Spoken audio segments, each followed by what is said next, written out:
Well, hello everyone. My name is Mackenzie Kane with the National Sports Media Association, joined by the 2024 Missouri Sportswriter of the Year, Rob Rains. Mr. Rains, thank you so much for speaking with me today. My pleasure. Thank you. If you wouldn't mind just starting off with a little introduction on what you are currently doing in the world of sports journalism. Well, this will be my 45th year covering Major League Baseball. So I run a website now called STLSportsPage.com, covering the Cardinals on a daily basis. So it's been a long career, but it's been a lot of fun. I can't imagine ever doing anything else. Hmm. And this is your first time winning this award with the NSMA. Can you just tell me what went through your mind when you saw the announcement? Well, it was kind of odd because my son BJ Rains actually won the Idaho Sports Writer of the Year award, and it's his multiple times that he has won. And I knew I was more surprised actually when I was named a finalist because I saw that on the Twitter feed. So no, alert ahead of time that I'd even been nominated for it. So but how we found out about the actually that I had won was Dave Corn had called BJ first to tell him that he had won and said, "Hey, I've also got a Sports Writer of the Year award. How do you want to handle that?" And so BJ called me and then just put on a three-way call. So it was pretty cool. That's fantastic. If you wouldn't mind just walking me through that moment in your life when you realized that, sports journalism was the career path for you. The story I've always told people that is true is that I really was always a sports fan as a kid and growing up, but it took me about maybe till I was 10 years old or something to realize I had absolutely zero athletic ability. So if I was going to do something around sports, it had to be in some other vein other than playing. So just started hanging out at the local newspaper. Grew up in Springfield, Missouri. They let me come down and hang out at the newspaper there when I was in high school and taking junior high basketball scores over the phone and bowling scores and things like that, and kind of just was hooked from then on. And where did that love for writing spark from? I don't know. I really don't. I mean, I guess just maybe from reading. I mean, just all the sports, reading the daily, the sports newspaper, the newspaper every day. I guess maybe I never really thought about where that might have come from. Just always something I enjoyed doing, and luckily came fairly easily for me to do. So it was just seemed like a natural progression. Over that course of, 45 years it'll be now, was there a lesson that you had learned that maybe you wish you had learned a little earlier on in that career? Not to take everything so seriously. There's just kind of there was a lot of stuff that probably when I was 25, 30, even 35 years old, got me upset and frustrated and things like that. That now I, don't think about it. So and the business has changed. I mean, there's no question. I was with the newspaper for most of those years. With the St. Louis newspaper that went out of business. I tell people that we folded in 1986 before it became popular for newspapers to go out of business. We kind of beat the trend, but then spent several years covering the National League for USA Today Baseball Weekly on a national level, and those were great years, and it was fun because it was pre-social media days, it was pre internet days really for the most part. So you got to go actually write a story, report a story and write it, and didn't have to worry about checking Twitter every 5 minutes to see if somebody was beating you on the scoop or whatever. So, that part of the business has changed, but it also I think has made reporters more accountable. Made make you have to pay more attention to what you do on a real regular basis, and realize that there's other people out there trying to do the same thing. So it's but again, I say probably that's the biggest lesson, is that just not to take everything so seriously. Yeah. And with all the time that you spent in St. Louis, was there a year that you found, or a particular year Yeah. with the team that you found to be your favorite? I was the beat writer in 1985 when the Cardinals won the pennant and lost to the Royals in the World Series. So that was my favorite team. Still lucky to be friends with a lot of those guys today, and it was just a fun environment. Again, I don't know that you have different relationships with players then than you have now because of the fact that there is so much media around now, and so many of those the media outlets, the players don't even know where the guy's from. I mean, they may recognize his face, or whatever, but couldn't tell you which paper he wrote for, or what radio station he was on, or if he ran an internet site or website or whatever. So, but back in the day, there was only two of us, beat writers who were there every day. There were a few other people at home games and things like that, but the players knew you, you knew them, you knew their families, they knew your families. So,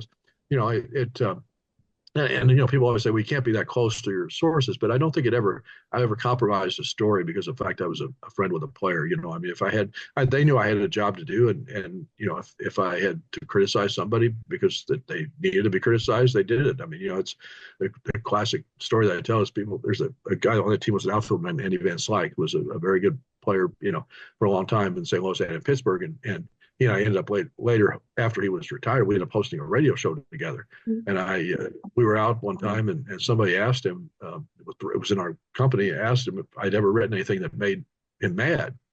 And I started laughing. And he goes, yeah, one time. And I go, what? He said, I sometime I'd written a story that he had complained that he wasn't getting enough playing time.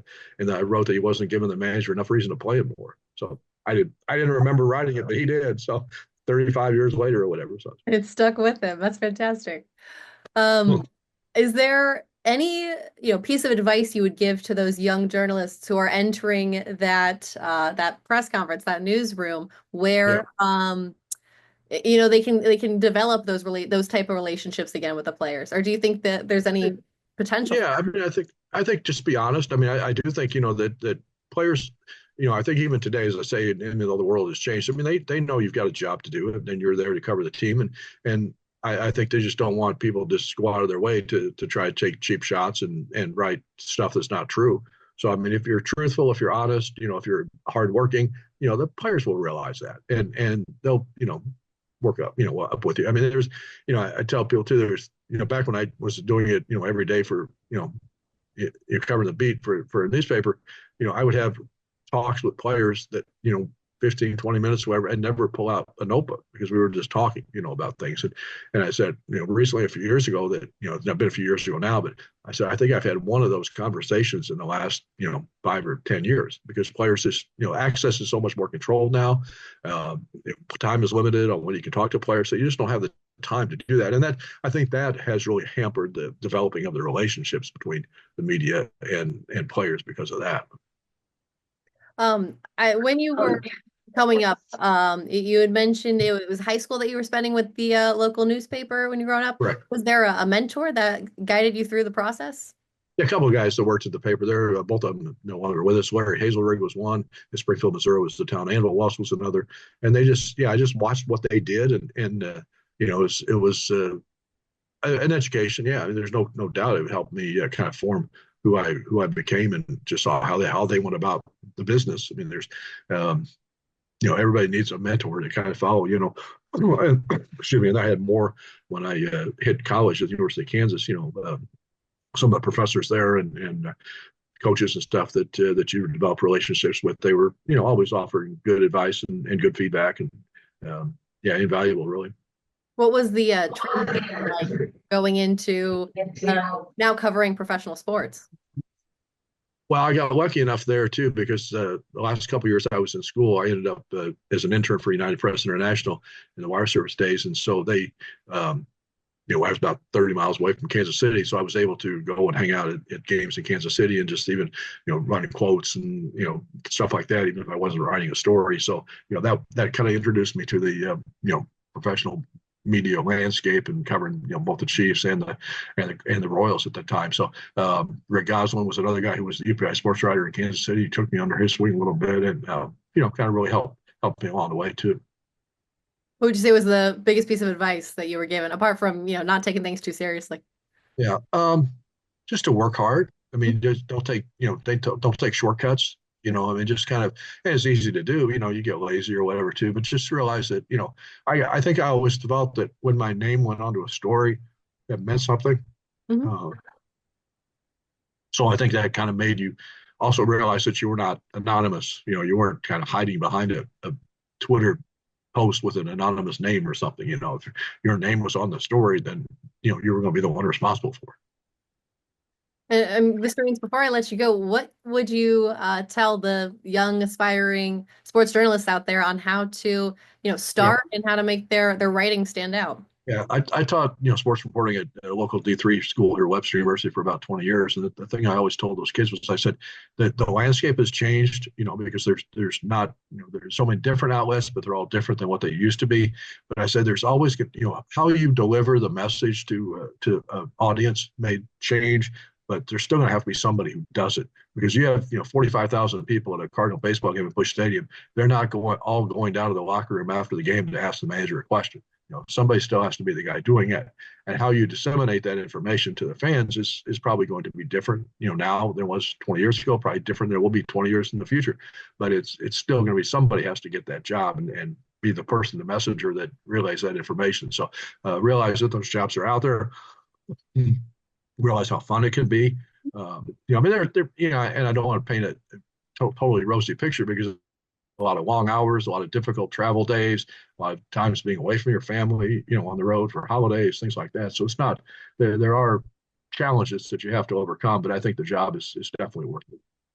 Well, I just want to say thank you so much for taking the time to sit down and speak with me today, and congratulations on the award.